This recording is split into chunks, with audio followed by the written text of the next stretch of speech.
Yai kalau semanggaken Allahumma sholli ala Muhammad. Assalamualaikum warahmatullahi wabarakatuh. Bismillah, alhamdulillah, wassalatu wassalamu ala rasulillah Sayyidina Muhammad ibn Abdillah wa ala alihi wa ashabihi wa dhurriyyatihi wa azwajihi man tabi'ahum bi ihsanin ila yaumil qiyamah. Yang saya hormati seluruh jajaran panitia Komisi Pemilihan Umum Kota Surabaya, dan yang saya hormati seluruh calon wali kota, sahabat-sahabat dari TV 9, dan tadi ada Mas Lea, apa tadi ya? Susiawan Lea, luar biasa, dan saya terharu mendengar beliau baca puisi. Hadirin wal hadirat yang berbahagia, Surabaya hari ini adalah memilih wali kota. Jadi kenapa kemudian milih wali kota? Kok bukan memilih bapak kota atau guru kota, tapi kok memilih wali kota? Itu tidak lain dan tidak bukan adalah karena beliau akan menjadi ketua wilayah, yaitu wilayah kota Surabaya. Kenapa disebut wilayah? Karena dulu adalah teritorinya para wali. Jadi wali dulu itu meninggalkan kawasan yang namanya wilayah. Jadi kenapa Indonesia itu disebut wilayah? Karena daerahnya para wali. Kenapa disebut daerahnya para wali? Karena dulu sebelum Indonesia ini jadi, yang membuat teritori-teritori yang sekarang kita nikmati menjadi Indonesia itu adalah para wali. Makanya kalau ada yang bertanya, kenapa spesifik di Indonesia yang menyebarkan Islam itu adalah wali? Kalau yang ke Eropa, Panglima Perang Tariq bin Ziyad. Kalau yang ke Cina ada sahabat Sa'ad bin Abi Waqqas. Tapi kalau yang ke Afrika para syekh. Tapi yang ke Nusantara lebih dikenal dengan sebutan wali. Wali inilah yang kemudian menjadi penyebar Islam. Sebab apa? Sebelum Islam datang, Surabaya dan sekitarnya terutama di Nusantara adalah daerah kekuasaan Hindu. Hindu itu spesifik yang boleh ngomong agama adalah Brahmana. Nah, Brahmana itu kasta tertinggi. Di bawahnya kesatria nggak boleh ngomong agama. Di bawahnya lagi ada namanya Wisya, gawe nggak boleh ngomong agama. Apalagi Sudra. Sudra itu pedagang dan petani.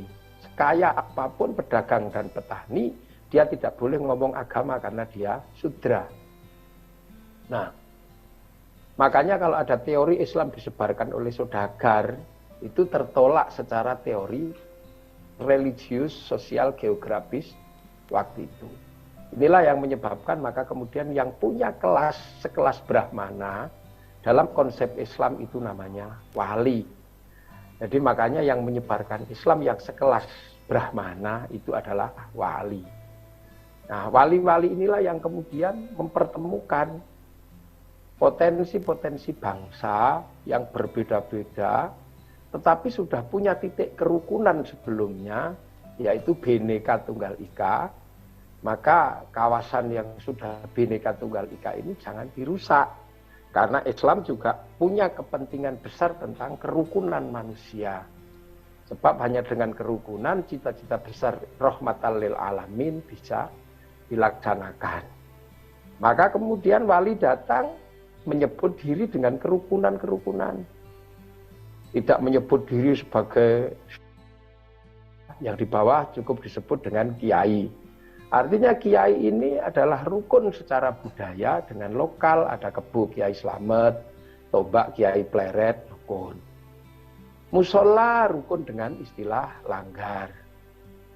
Kemudian Saikhun tilmidun muridun rukun dengan yang namanya santri. Nah, dan seterusnya. Sehingga bahasa-bahasanya adalah bahasa lokal. Tidak kemudian membuat bahasa sendiri yang sangat berbeda. Allah pangeran, Nabi kanjeng. Nah, hal-hal seperti ini adalah sebuah citra di mana para wali ini ketika membawa agama baru di teritori baru tidak merusak apa yang sudah ada, karena kepentingan bersama adalah sudah tercapai bahwa kerukunan Bhinneka Tunggal Ika itu ada. Nah, setelah itu kemudian membuat sebuah sistem bersama di mana cita-cita hidup masyarakat, cita-cita hidup manusia itu adalah saling bertanggung jawab. Sebagaimana Rasulullah kullukum ra'in wa kullukum mas'ulun an ra'iyati, maka diterapkanlah konsep hidup saling bertanggung jawab dalam ruang namanya ra'iyah.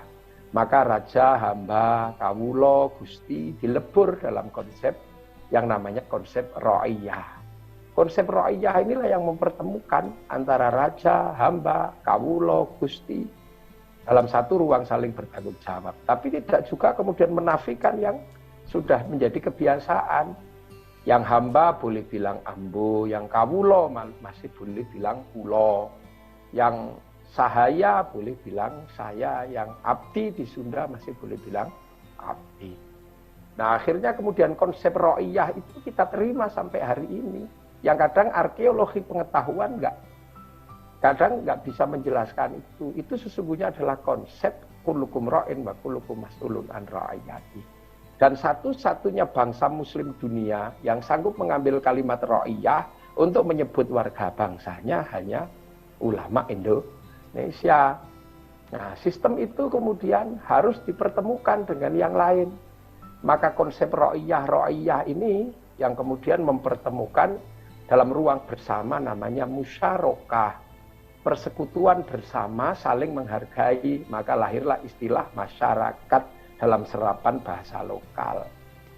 Nah, setelah itu kemudian kalau membicarakan nasibnya ada konsep wasyawirhum fil amri, lahirlah konsep musyawarah. Nah, sistem yang dibikin oleh para wali ini kemudian diadaptasi oleh murid-muridnya. Nah, pembangun sistem ini yang paling kuat ada di Surabaya. Namanya Raden Rohmat atau Sunan Ampel. Nah, yang punya murid namanya Khatib Dahyan pindah ke Kalimantan, membangun sistem di sana rakyat. Nah, kemudian yang membangun sistem di kawasan timur namanya Datuk Ribandang, itu ada di Gunung Bawakaraeng.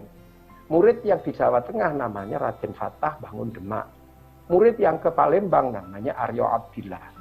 Nah, sistem-sistem yang dibangun oleh para wali inilah yang kemudian menghasilkan satu teritori besar yang kemudian dikenal dengan istilah wilayah. Artinya al-wali ini punya teritori namanya wilayah. Nah, wilayah besar itulah yang kemudian disebut Negara Kesatuan Republik Indonesia. Makanya bahwa kemudian di Surabaya ada istilah wilayah Surabaya, maka kemudian pemimpinnya disebut wali kota. Maka kalau milih pemimpin, carilah pemimpin yang bisa mengerti makna wali, karena kita menempati daerahnya para wali atau menempati wilayah. Jangan sampai kemudian bangsa ini jatuh ke tangan orang-orang yang tidak memahami makna wilayah atau tidak memahami makna perjuangan para wali, yang akhirnya kemudian tercerai-berai. Nah, para wali dulu membangun wilayahnya dengan membangun kebersamaan. Makan mestinya sendiri-sendiri, dibangun makan secara bersama-sama. Tumpengan, ingkungan. Doa yang tadinya sendiri-sendiri, dibangun sistem doa bersama-sama, namanya istighosah kubro. Sholawat yang mestinya sendiri-sendiri, membangun kebersamaan, sholawatan di mana-mana, pon wage kliwon. Bahkan orang mati pun akhirnya kemudian menghasilkan kebersamaan 3 hari, 4 hari, sampai 40 hari, 100 hari, itu cara membangun kebersamaan. Sampai di kuburan pun dipersatukan dengan cara bersama-sama. Ziarah kubur bareng-bareng, sadranan bareng-bareng. Apapun dilandaskan atas kebersamaan. Wa'tasimu bihablillahi jami'an wa la tafarraqu. Dan jadikanlah tali Allah adalah peganglah kepada tali Allah dan jangan tercerai-berai. Maka seluruh yang diusahakan adalah mempersatukan. Doa yang tadinya sendiri menjadi doa bareng-bareng. Yang pinter yang doa, yang lain modalnya cuman amin amin. Kalau kelamaan amin gitu. Itu khas kita. Makanya di tempat kita banyak sekali ajaran agama itu yang mempersatukan orang. Lah puncaknya adalah orang yang tidak bisa dihalau pemikirannya siapa? Khotib. Khotib itu tidak bisa dihalau karena nggak bisa diinterupsi. Maka oleh para wali dianjurkan secara kuat bahwa khotib harus pakai tongkat, harus baca teks. Ketika dia pakai tongkat dan baca teks, nggak mungkin dia olok-olok orang. Tapi ketika kemudian tongkatnya hilang dan teksnya hilang, potensi untuk olok-olok orang juga kuat. Nah itulah dulu yang caranya bagaimana Nusantara yang berbeda-beda ini bisa disatukan. Nah mempersatukan dengan budaya-budaya yang ada, dengan basic religius, itulah yang terjadi di Indonesia, di Nusantara. Makanya bangsa ini rukun.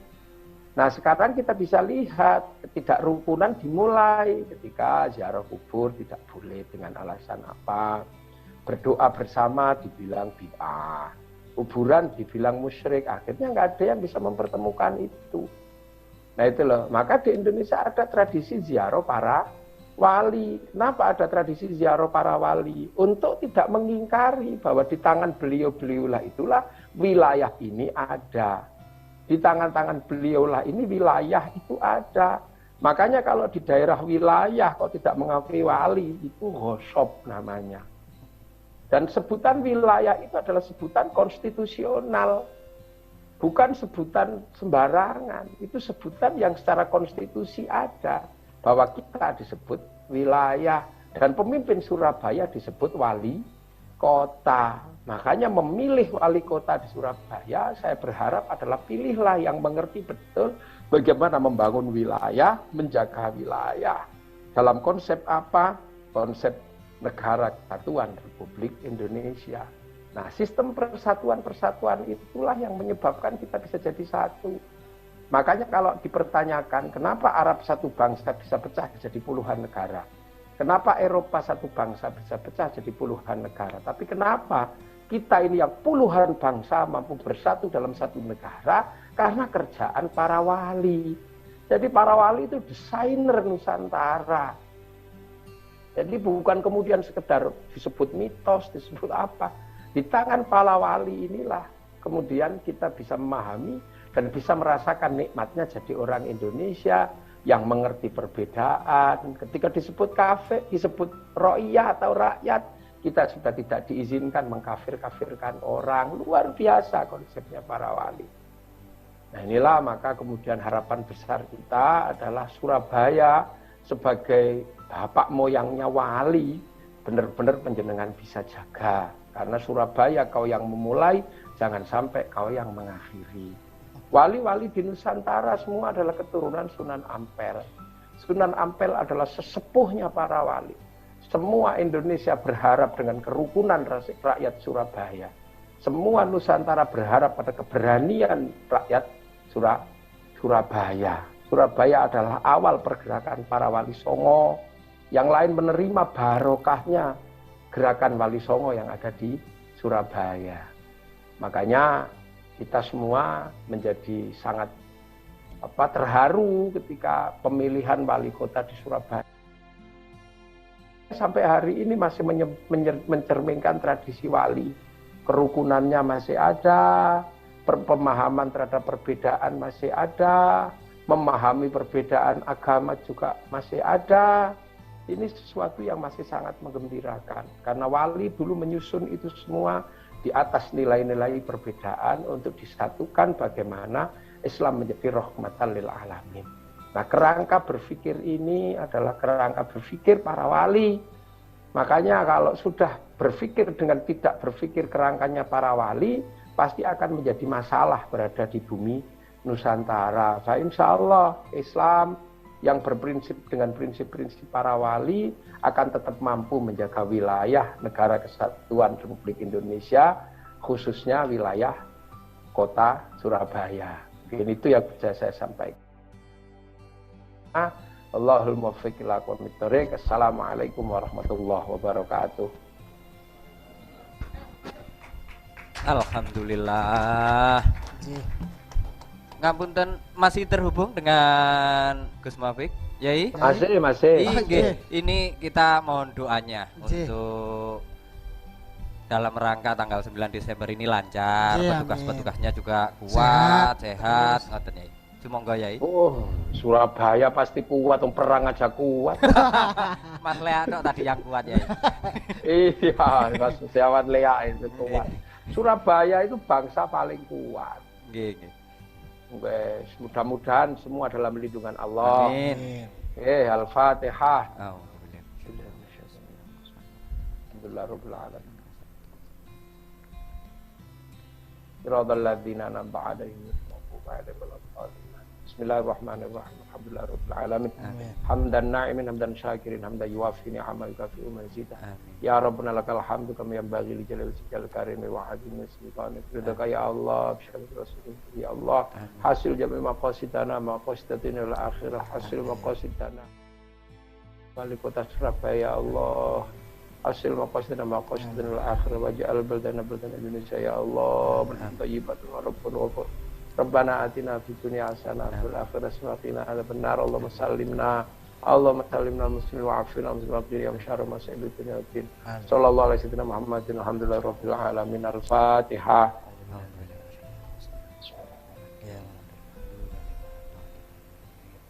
Amin. Nggih, turun. Nggih, matur nuwun Yai, sehat selalu Nggih, amin. Biar kita selalu tetap mendengarkan tausiah-tausiah beliau. Nggih. Semoga Yai, assalamualaikum. Nggih, salam. Allah.